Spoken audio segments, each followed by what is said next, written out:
That April accessibility compliance deadline is coming up fast for a lot of us, but Canvas has given us a brand new tool to help, and it's the Course Accessibility Checker.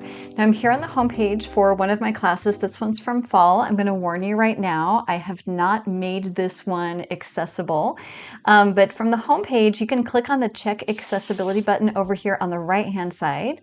You might also have, if I scroll down here on mine, a tab over here on the left navigation that says accessibility. Know that this accessibility link is only visible to you. Students will never be able to see that. Either way works, but if you're not seeing either of those, you might want to talk to your Canvas administrator and get that one activated.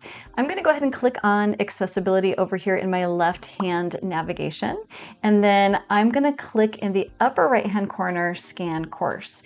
Now this is going to take several minutes, so let's go ahead and go over what it checks for and what it doesn't check for. What it checks for is really similar to the accessibility checker that you use when you're on a page or an assignment in the Rich Content Editor.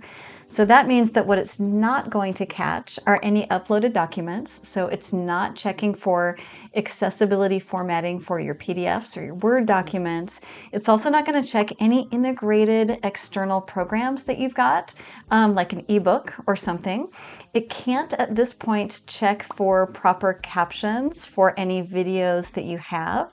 And it's also not able to look for properly formatted links. But what it will check for are proper headings. It will check for accessible lists, accessible tables, alt text for images, and the proper color contrast between text and the background color. So it's found a lot of issues, and it gives you a summary here at the top. And you'll notice that the majority of mine are a text contrast issue.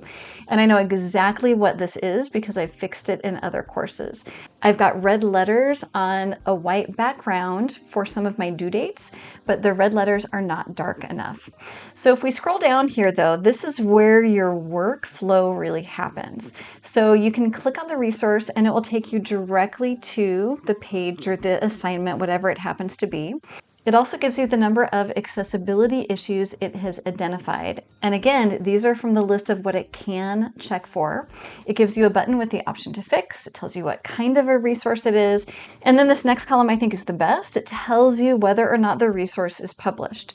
So you really want to be focusing on the published resources or the ones you plan to publish. I'm a bit of a digital hoarder and I just copy my courses over term to term and I end up with a lot of pages that I'm no longer using. I should 100% get rid of those, but this column makes that really nice. I'm going to go to this third resource. It's got 10 items and I'm going to click the Fix button. So it gives me the option to fix right here without going to the page. However, take a look at the problem area. It says print the chi-square tests worksheet here, and it's telling me that it's a color contrast problem with a foreground that's red and a background that's white. Well, I know that this actually isn't a problem, and I can see it with the text that's giving me here in the problem area. So instead, I want to edit that page and check and see if this is in fact a problem. So I can verify this issue by clicking on Edit Page. So this checker isn't perfect, at least not yet. It's brand new as of this recording. Let's go ahead and click Edit Page. Now I'm going to scroll down so that I can see the accessibility checker. If I click on it, it's showing me that there are actually no issues. And if I unclick on that, here's the print the worksheet here, and it's showing me that it's actually great. So it's really helpful to go back and forth and check. Now let me show you another one. I'm going to click X. I didn't make any changes here.